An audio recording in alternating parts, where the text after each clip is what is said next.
turn and make sure that I have my alarm off because in several videos, my annoying little alarm disrupts them. uh, Through the years, it's been difficult for me to talk about when people ask, what's the relationship between the embodiment of awareness, and the recognition of it? And here's a good way to think about it if you want to. This may help. If I have a contracted body, it's automatically difficult to truly abide as awareness. Because remember, the body keeps the score. So the triggers, the down deep triggers, the ones that started when you were a kid, traumas, real deficiency stories, all that stuff rooted in the body. So when those things get triggered in an everyday scenario or any day scenario, that aspect of the body that is tightly contracted is involved in that directly. Even if you don't know it, even if you can't tell it in a moment, maybe all you know is that you're upset with your father or you have a trigger or something. But what I'm saying is for years, I've been taking people into their body on these triggers that happen in everyday life. And it comes down to so often, maybe even 95% of the time, so often that the trigger that they're experiencing is literally rooted in some area of the body that is normally contracted. So knowing that is important because if you have a body that's contracted and you're having some difficulty abiding as awareness, the two could be directly connected. This whole thing about, no efforting, that to recognize awareness, there can be no efforting. In presence, there's no efforting. There just is what is. But if you have a contracted body, which is seemingly wanting to pull you out of the recognition and into the stories, the trauma responses, and just think about that in your own life, how that happens. Then when that's happening, normally then, or you can see why effort would come in because your body has its own agenda there. It's keeping the score and triggering, getting triggered here and there. But you are working towards abiding as awareness. So if the body's doing all that, you can see how the efforting would come in to sort of override the body, even override, yeah, the body. Even when there's not a big trigger, the body's involved. Like because we know, like we feel uncomfortable in certain situations or around certain people. That's not just always a feeling on the surface. It's like rooted in the body, in the somatic experience. And I know this by doing inquiry with people, seeing the roots of it. So then if we got a contracted body, again, efforting might come in because although the body wants to do its own thing with all of his own energies coming up, here there's some practice of wanting to abide as. So the two don't go together very well. A contracted body and effortless, true abiding as awareness. So it's clear to me now, and let's talk about it this way, that abiding happens completely naturally when the body isn't contracted. So if there's no contractions, again, with all those deep roots and the wounds and the stories and the programs, if that's not there, and it's like translucent body, which is tricky. Let's talk about that in a second. If this really your experience, translucent body, abiding is not even a question. In that sense, you really don't have any, in a way, you don't have any choice. You're just abiding. It doesn't even feel like abiding. It's, it's just, it's more than that. Abiding it's so natural, in other words. It's more than natural. It's totally effortless. So now, knowing that in my own realization, because I like to reverse engineer things when people are asking for help, I have to see what is it for me in my experience now that makes abiding natural. Oh, it's that. It's an uncontracted body.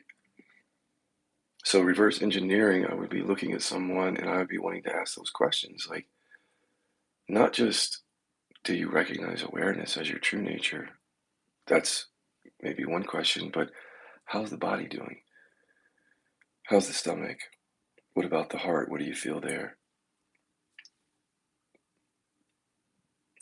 Through the years, we've noticed that when you do inquiry sessions with people, the Killaby inquiries, what happens is that by working on the Velcro effect, the mind-body connection, how words and pictures in the mind feel stuck to feelings or sensations, by working with that, which is what we do in session, the body changes. So in the middle of a session, it's not unusual for something to open up a little bit. It may not be a complete opening, sometimes it is. But quite often, I would say most of the time, the body is changing during a session. And including if people are doing the work on their own between sessions, they're experiencing body shifts, shifts of energy, dissolving of things. So when they experience that, they'll often say, oh, yeah, so being present is easier. They'll use their own words. They won't say necessarily abiding, but they'll report that, yeah, like with that energy gone or greatly reduced, it's easy just to be here now, or easier. So there you go. Once you see these things, you really can't unsee them, especially if they make sense to you in the mind, like real sense to you. And also, if once you see it in your experience, you really can't unsee it. This is why I did the video last week where I was just sitting quietly with you and then just having you, I'm kind of pointing down into your body because the body remembers everything. So if you were having difficulty sitting, which we may do it again here today, if you're having difficulty just being here, if there was a restlessness or, wanting to escape, then I was pointing to how that's body. It's mind too, but it has roots in the body. So there you already have experience with it.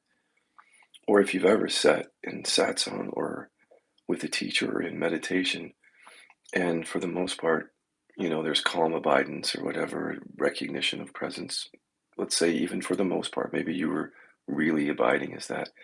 But notice that at those moments where that feels less available, the abiding body, or maybe you go to these retreats and you don't like abiding as awareness is not really in your experience much at all, but you get glimpses of it during a retreat. But then notice when the glimpse sort of goes away, yeah, it could definitely be a story, but quite often it's how you're feeling. It's like something gets your attention in the body.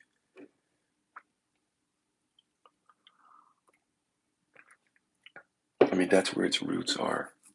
So it's mind also. So yeah, just reverse engineering that. When you say things like abide as awareness, as a pointer, when the body's uncontracted, it doesn't make sense because there's no other point. There's no other thing to do. There's no other way to be than as abiding as that. But those pointers make sense. If you reverse engineer, these pointers really start to make sense for people who are efforting to rest as awareness. You know, like just being aware of being aware. And then something comes in and there's like an effort to like come back to presence. So that efforting, just look at that, dissect that for a second. So you're just resting here, and then something comes up. It's almost always going to be connected to body, but you may or may not see that depending on how body aware you are. In any event, something comes up. And then when that thing comes up, there's like have to kind of notice it and come back, which is not a bad practice. But what I'm saying is, if that thing didn't have roots in the body, it wouldn't pull you out of that in that way. So thinking, when you're living in awareness, when thinking happens but it's not connected to the body, it is not a problem. It doesn't disturb, nothing really disturbs presence, but there's an appearance of disturbance when you're living in awareness. It appears like that gets disturbed when something comes up that is truly connected to the body. What I'm saying is, later on, as the body becomes uncontracted, thought doesn't do that anymore. It doesn't give that experience of being pulled. Again, we're never pulled out of presence. All there is this, everything like that. Yes. I'm just speaking about little subtle nuances here. Maybe not so subtle. So in all those sessions with people, for a long time, I just couldn't put two and two together. Why is doing somatic work help people to more effortlessly recognize awareness? And again, I didn't know because I had to sit with the realization until it's much more embodied to see, oh, when awareness is embodied and the contractions are gone and the pain, physical pain is gone, abiding is a no-brainer. I think that some people have some challenges with the topic of embodiment. I've talked about that before. That concept sometimes is upsetting to people because for them, if they're on the seeking path, like the ego, the mind is seeking future, seeking. A lot of their practices are about recognizing awareness now, and not seeking. So when they hear the embodiment piece, they think, oh, that sounds like more seeking. But that's only from the ego consciousness. So living in awareness, when I hear, oh, there's embodiment that has to happen, my mind, my identity doesn't get hooked into that. But if you're living in the ego consciousness where your identity feels mostly in the mind and body, but in the mind, past, future, then it hears that and it might say, oh, because I identify with past, future story, that's me. Embodiment is more seeking, but it isn't. And in fact, I'm noticing that it's, now that I have more words for it, it's really the opposite of that.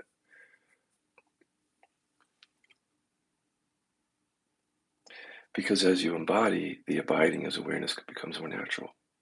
That's what I wanted to say. If you just look at the surface and you say embodiment, that's just a concept, another concept. I'm not getting hooked into it. I'm the awareness. That's fine as an awareness practice. But listen to me beyond that. What I'm saying is the word embodiment is pointing to a deeper abiding is that, see?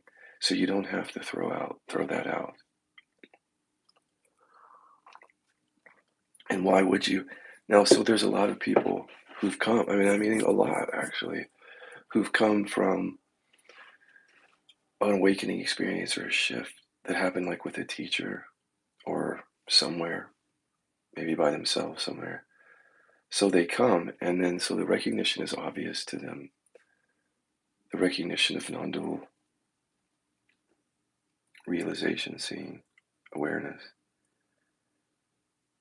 But if they're not open to the topic of embodiment, that can be frustrating because even though there's a recognition, we now know the body keeps the score. So let's just talk about that for a second. The body keeps the score. That's science. So I think our spiritual traditions ought to be picking that up and including that and not ignoring that science around this. And basically, we now know the body keeps the score, although some spiritual traditions knew that also. I'm thinking of traditional Advaita and others. They're fully aware the body held things.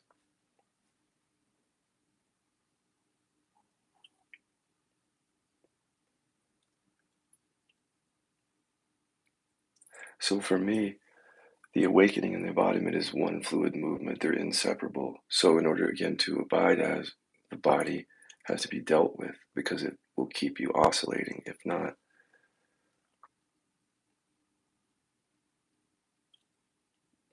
when you do the Kiloby inquiries, they are deconstructive. So whatever self seems to arise in inquiry, it gets seen through as empty because you're undoing the Velcro with that. So even the processes that we do that are deeply somatic based, they are pulling up old identifications also, things that are buried in the body. And that's also an aspect of the awakening process because all those things come up. You see, oh, that's an object in my awareness. That's not me. I mean, ultimately, you see that object in awareness, even though it came from the stomach, it's still the same process of seeing, neti neti. I'm not this. I'm not that. I'm not this. I'm not that.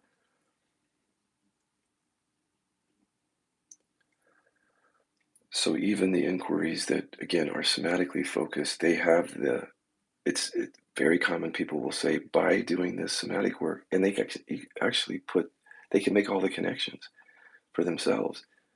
They can see there were identifications there in the body. They can see when they come up, they believe that they are that. They're identified with it. They can see the falling away of that. They can feel the change in the body, which is what one might call the embodiment, but they also see that it's a deeper recognition of awareness when you go deep in the body. So, but people who come, my point being, is people who come without that kind of context, if they have an awakening experience, they may get frustrated because they were with a teacher, for example, that was pointing very directly to this or to awareness, and it dawned on them. The realization happened. But then, because there was no room in the context of the teaching that they came from to talk about embodiment and how the body, even after recognition, the body can seemingly pull you out of that into triggers and charges and trauma responses, all that. So they have some difficulty coming to this work because the program is there is no embodiment, there's nothing in time or any kind of unfolding. All there is this. So you see, right then, they get themselves in a bind because their body is keeping the score like the rest of our bodies. They've had a shift, but it may only be a head awakening, and the body may still be remembering old stories and programs. So when we start to do it with them, they put up a no, I don't want to do a practice because all there is this. So that's a tricky thing to help them with because then they can remain with a contracted body. And that's frustrating because the teaching that they were at was saying all there is this, but they're having the experience of re identifying strongly here and there. But again, without context for that around embodiment, they might not be open to it. These are real stories that we see with people. Um, Real things, I mean, that happen.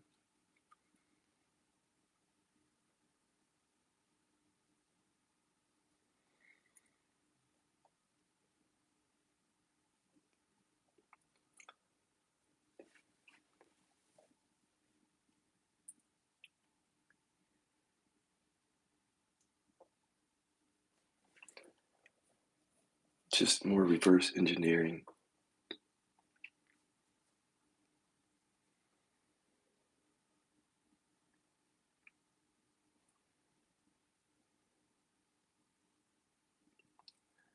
A lot of the realizations that seem important along the way, as you sit with the realization, after a while, those things become less and less important in your consciousness, like to your mind, and really even in your experience. A lot of the arguments that happen between self and no self, those kind of Advaita arguments, like there is a self, there's no self, and you know, if you're not saying it this way, then you're not recognizing it. Those kinds of insights, like there's no self or it's all one, those are real insights and realizations. And once you have that, there would be really no reason to keep hounding on it unless you were teaching. But if you're still hounding on it, it makes me question whether it's been realized. If unless you're teaching, if you're someone who has apparently had one of those insights, those realizations, but you're still talking about it like the mind is still trying to convince yourself and others that you've had it, take a deeper look at that because it's been my experience with myself and others when these insights get seen. Like, for example, recognizing awareness, recognizing that there's something here that's awake, that I am awake in the most fundamental sense prior to my story. That's my experience. When that first dawns on you, that's really important. Like, it's a shift. And the more you live as that, it goes from being something really important in your mind or even in your resume to just the way that you experience. It's like the new normal. So it just becomes for your mind can start to let go of the awareness pointers. And I think that's important for the purpose of embodiment. When awareness is really recognized, can you let go of all the pointers to it and just be that, live as that? And if you do that, I think you'll find if you're not emphasizing the pointers anymore, unless you're teaching, then that recognition just is again the foundation of your experience and you live from there.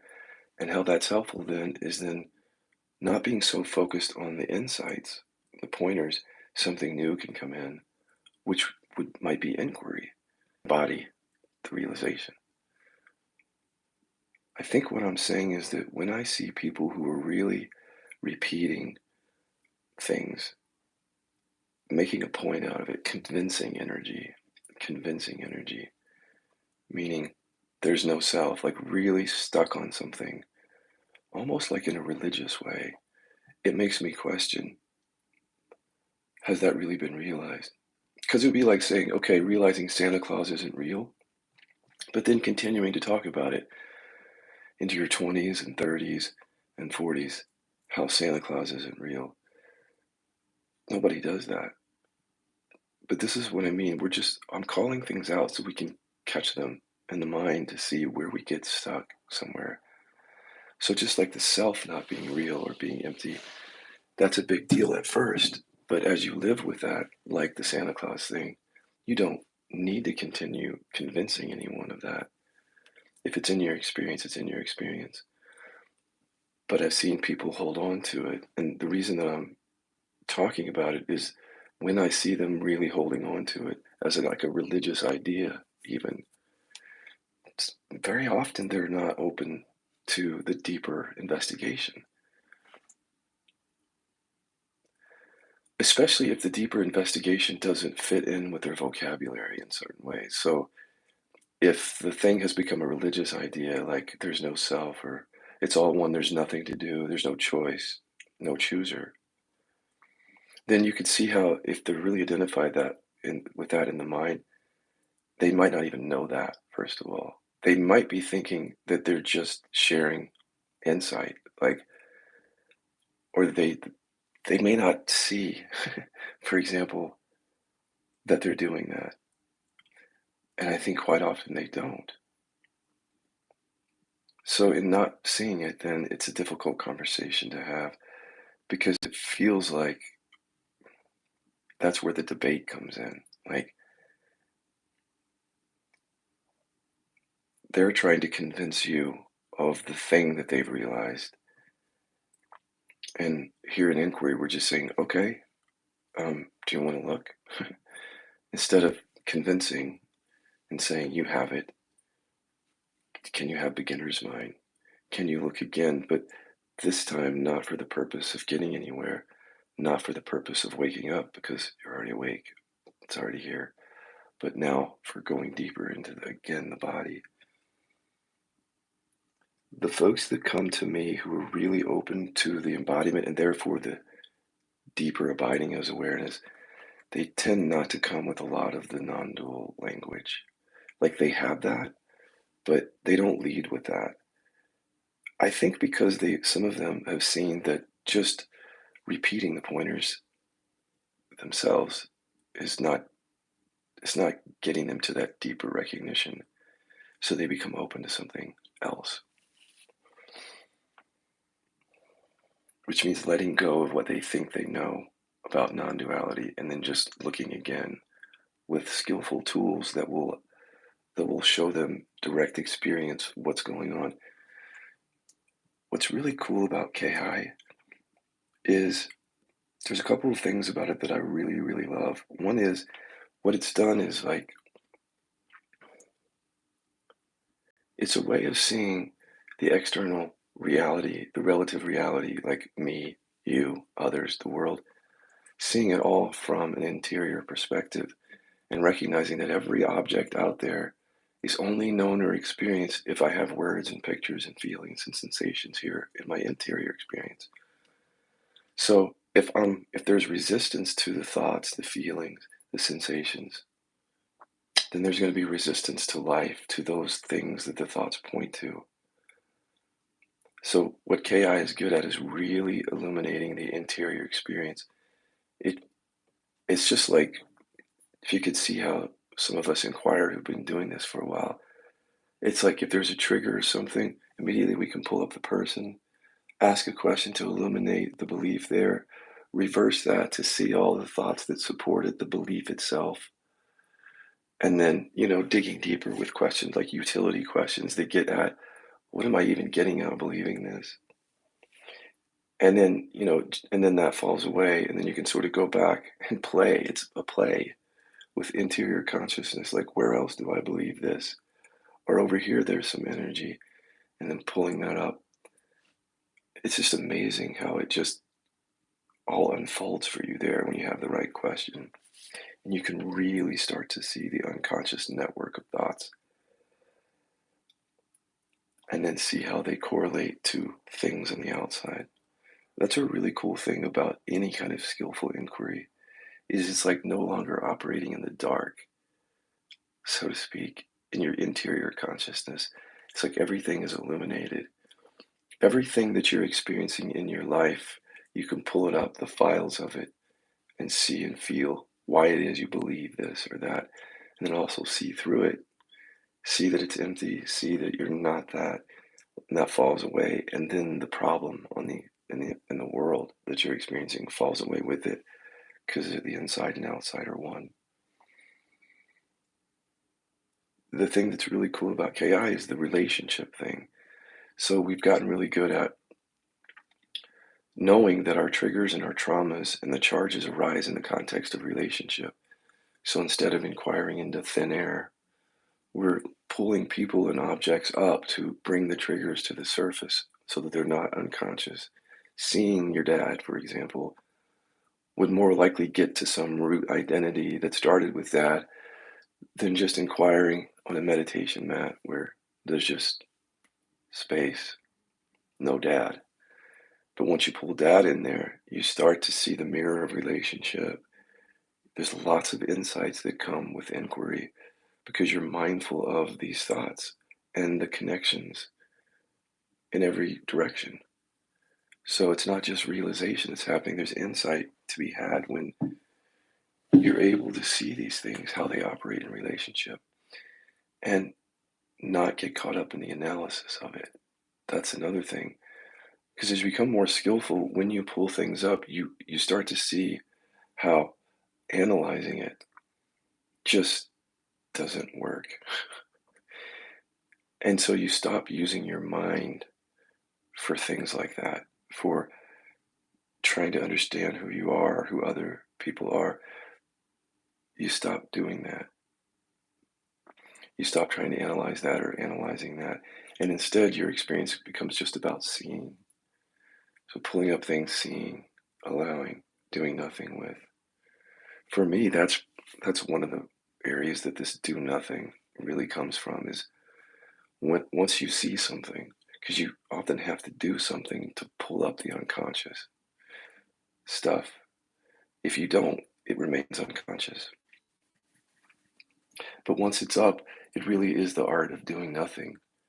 Almost all the tools that we have are there to take away what you're already trying to do with something. So it's taking away the movement to get rid of, to neutralize, to change something. And so you get that in your experience that your relationship to these things just changes from treating these things as real objects and analyzing them as if they're real, solid, separate, to seeing none of it is real. And it only appears as object because of the Velcro effect. You actually see it directly. How things are made up in our experience gets really obvious after doing this work for a while. And it becomes really obvious that there aren't any objects out there. That thinking and feeling just makes it seem like that. Here's another cool thing about KI. This is another reverse engineering thing. Because in having things fall away for me, addictions, repression, things like that, I can look back and see why those things didn't fall away before. Because of this, how things correlate from our interior awareness to our life. So, for example, doing repression work, if I'm still seeing evidence of repression in my interior awareness, like I can't get angry, or I can't be vulnerable, can't feel or express something, then you'll see that in your actual life. There's a direct correlate. Remember, the interior and the exterior, inside and outside are one. So if the thoughts, feelings, and sensations still give you an indication of conditioning that represses something, then when you show up in relationship, you'll see yourself repressing that. You may not see it, but it's happening. So if it's still there, you can expect when you go to your spouse the next time and your spouse says something that there's going to be a shutdown or not expressing, holding back, and it's a direct correlate, and therefore you don't have to be surprised. This is the nice thing about it is I think part of the frustration is people will say, I've done so much work. Here's the thing. I've done so much work. Why am I still experiencing this trauma or this issue? It doesn't matter how much work we've done, really. Our resume just doesn't help here. But to take a look again and see in inquiry, the reason that this trigger happens with your mother is because in your interior awareness, you're still believing that you're not good enough in mother's eyes. So there doesn't have to be any frustration in that regard because it's no longer a mystery. Why you're still getting triggered for mom is definitely not a mystery. You can see it directly in your awareness. I think it helps us have a more mature perspective around this because if we're expecting the mom trigger to just vanish when mom calls, but at the same time, we still believe the stories around mom, it doesn't make sense. If you see what I'm saying, that of course you're still going to be triggered on mom if the correlates are still there. Of course, how could it be any other way? Because the inside and the outside are one.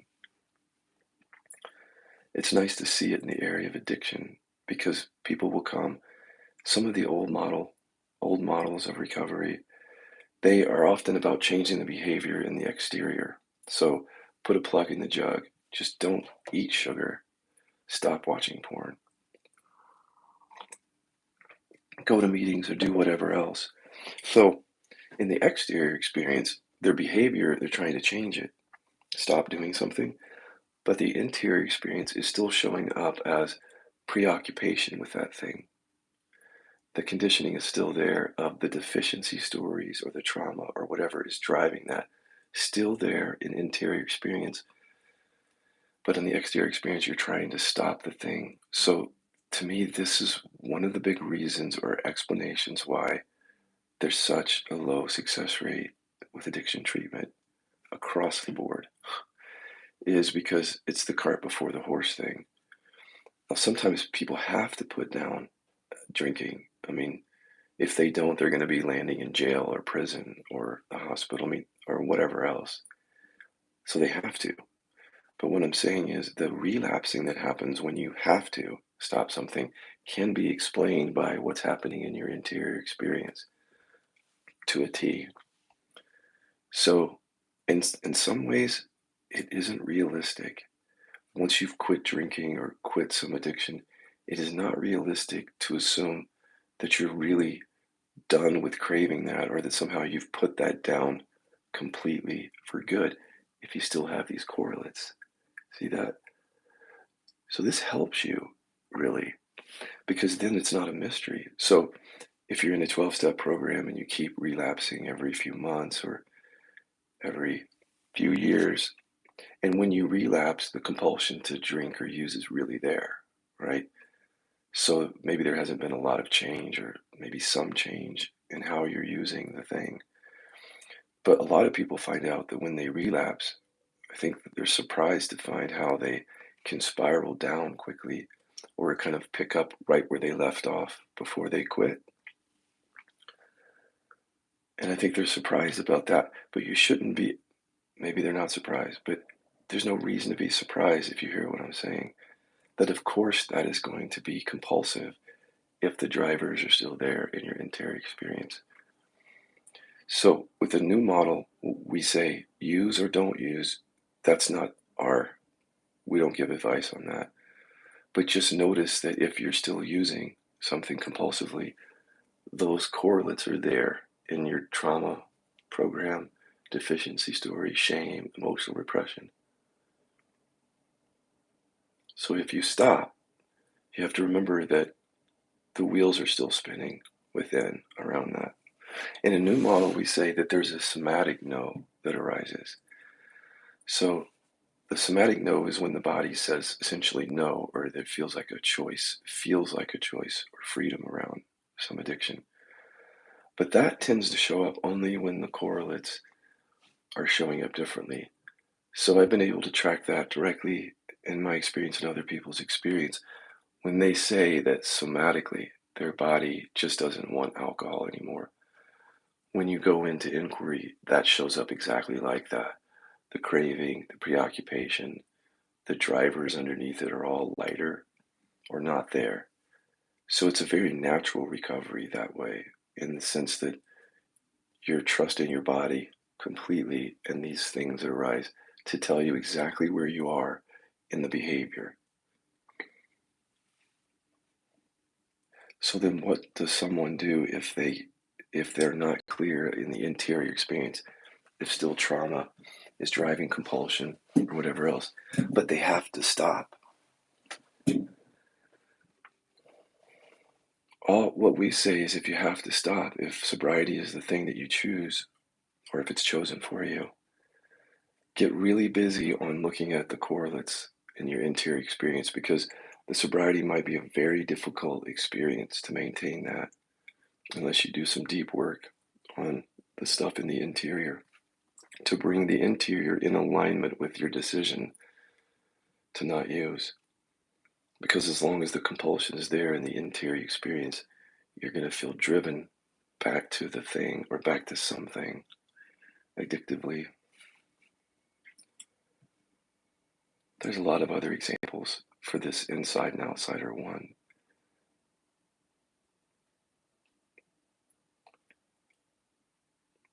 So here's another example.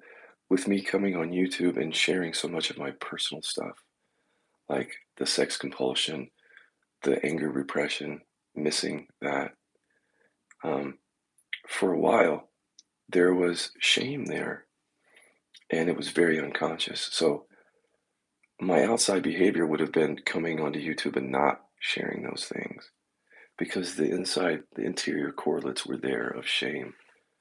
But once the Kill the inquiries brought me to the shame thing and interior awareness, my behavior changed. So I started to get on YouTube and just be more transparent. The inside and the outside are one.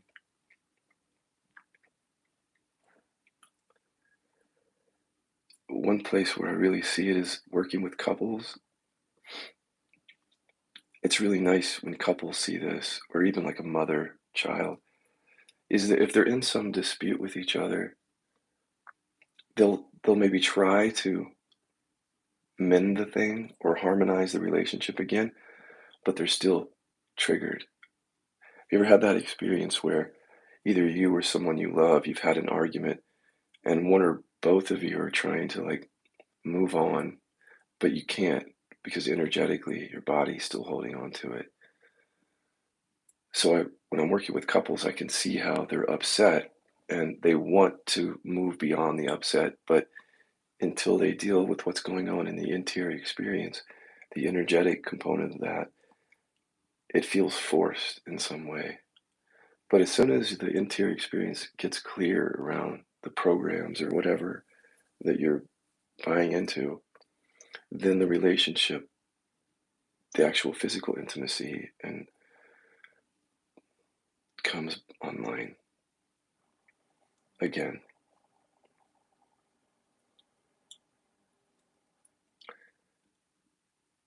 With Chester and I, if we do get into any sort of disagreement on something, if there's any energy to it, we trust the body completely. So if he or I comes back into the room saying, okay, let's just move on, We can agree to disagree. The other person says no, because your energy isn't there yet. So you can say that with your mouth, but until I feel it in your body, and we can really trust that. In relationship, you can trust the body completely, really. It tells you everything about what's going on in your exterior experience. But you have to dig a little bit deeper than just, I'm feeling something, or there's a contraction happening. It's not just body. Discovering the unconscious programs that are running the show out here. Here's another example.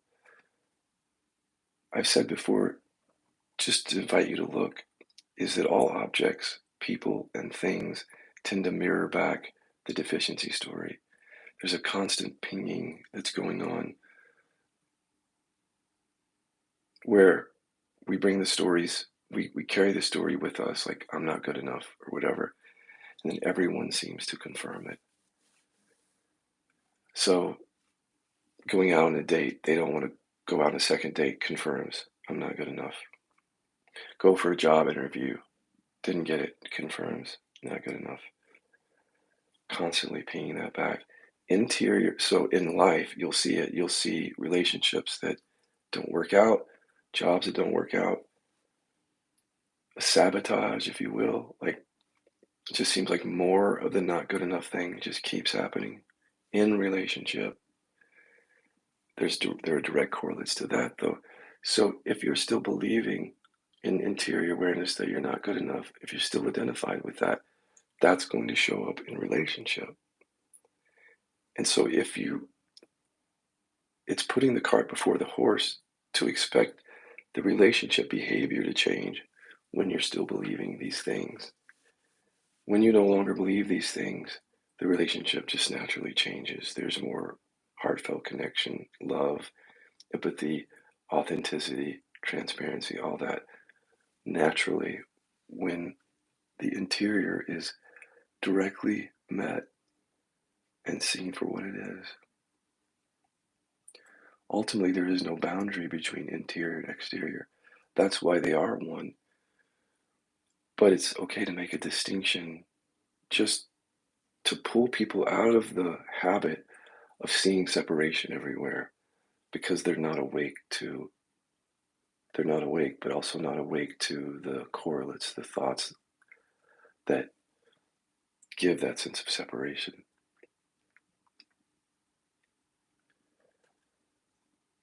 So here's an interesting point on that.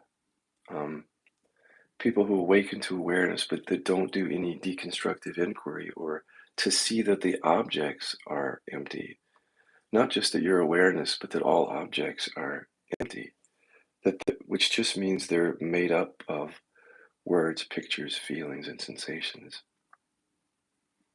So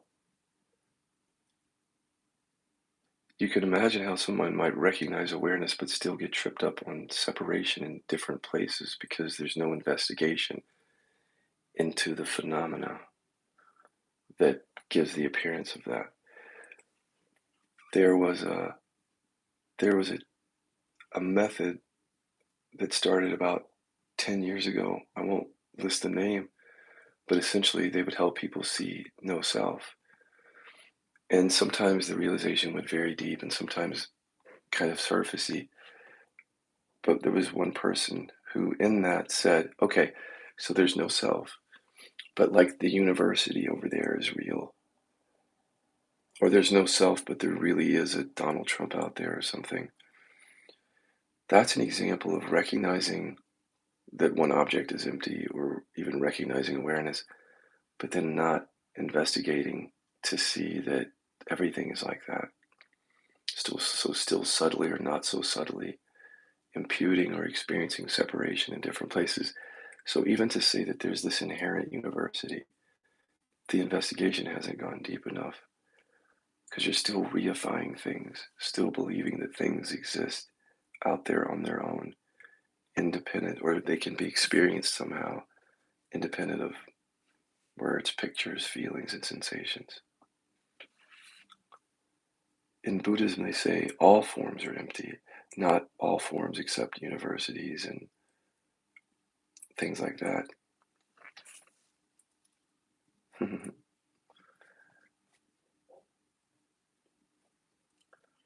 Thank you, Serena. It's not my birthday yet. Tomorrow. I don't think it is. No, it's tomorrow.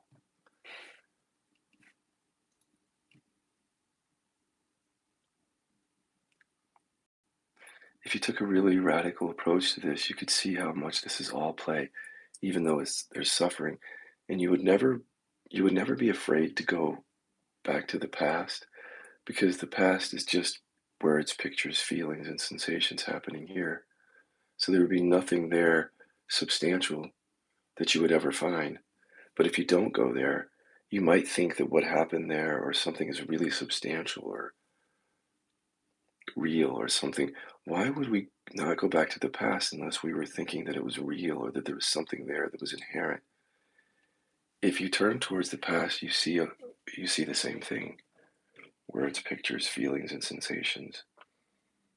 So to investigate that more deeply is wherever there was identification, or there still is around something, turning towards it helps to live in the now, because you're then no longer holding on to that, whatever that is.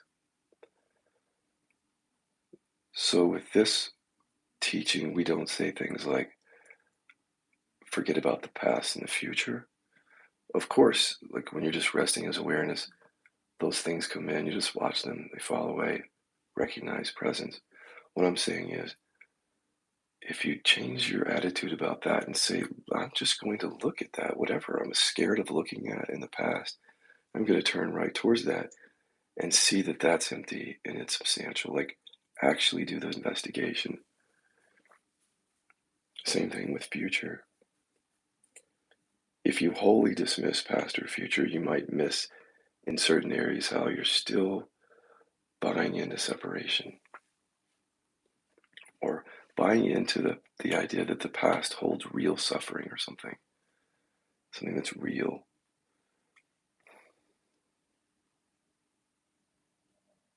Let's see what you guys have to say this morning. Haven't been quiet. All too often, the compulsivity doesn't ring any alarm bells and seems totally normal for me. Say more. Hey, that's Nick. Hey, Nick, say more if you want.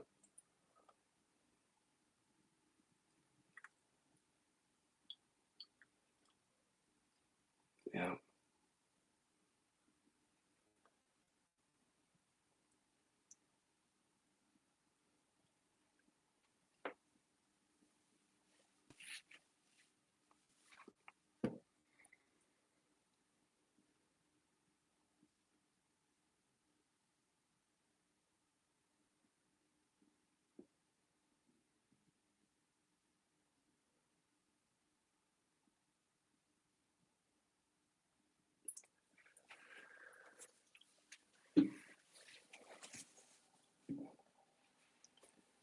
Imagine a realization where you weren't afraid to go anywhere. Like you weren't afraid to explore the past or the future. And you also weren't afraid to live life, to go out and live life. You wouldn't be hiding in your room or anywhere. Compare that to a realization that is conditioned on not going into the past or future and not driving by a liquor store or not getting into relationships. Is that really freedom? Which kind of realization feels deeper? Just ask yourself and then look to see whether you've bought into the idea of avoidance of any kind.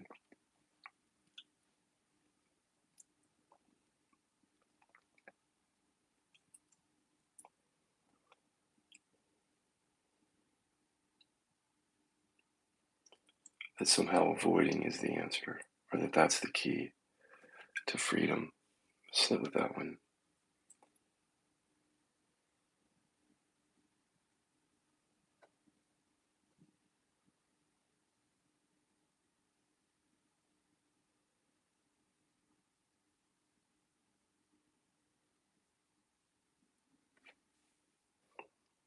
went quiet.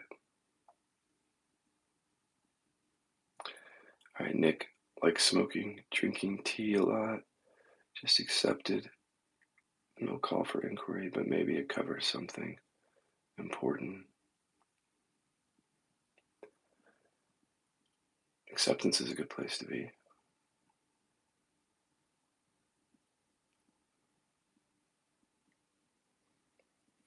You wouldn't be the only one, Nick, to say that. I hear that quite a bit when people come and they're interested in the non-dual thing, and then they have one or two compulsions on the side, like smoking weed or drinking or porn. Someone said to me recently, it's like these inquiries might take my toys away.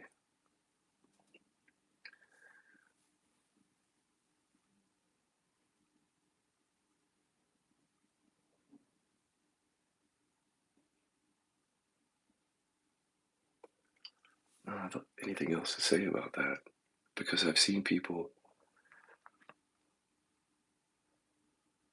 wake up and even go deep into embodiment while still having some of those compulsions. Because the compulsions themselves, even if you begin to become interested in it, you'll start to see how even those are tied into the conditioning, the stories, the programs. So it can just be another way in.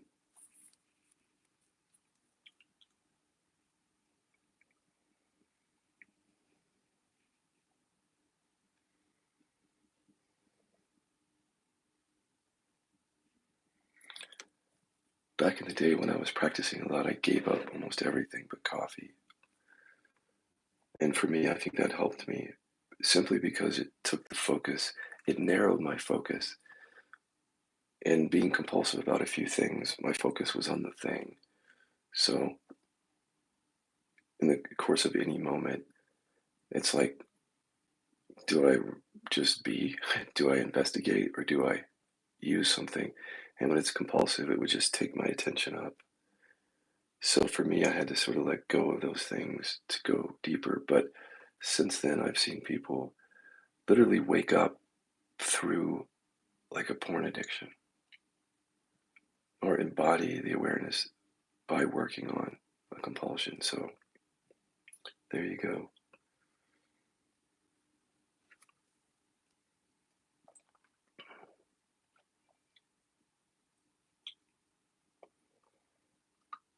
One of my favorite toys.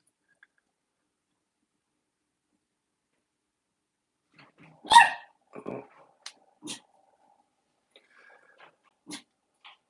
So guys, I may come to the Scott Funkhauser account in just a few minutes. If you want to do some inquiry, I'll head there.